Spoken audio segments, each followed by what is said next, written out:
In this tutorial, I'll show you exactly how to find the XAUUSD gold versus US dollar chart on TradingView so you can start analyzing gold instantly.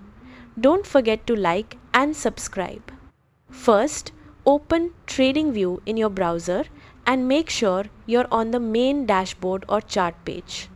Now, if you're not already inside a chart, go to the top menu, click on Products and select Chart. This will open the full charting interface.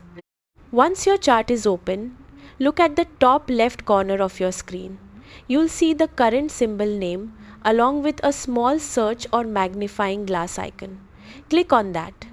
A search bar will pop up.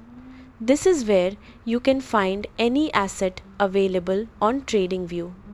Now, type XAUUSD into the search bar.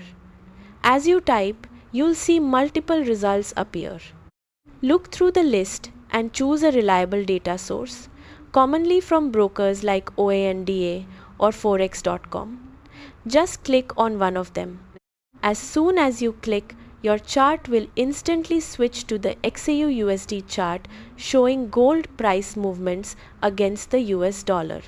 If you want quicker access next time, you can add XAUUSD to your watch list by clicking the plus icon next to it. And that's it. You're now ready to analyze gold directly on your chart. Subscribe for more TradingView tips and tutorials.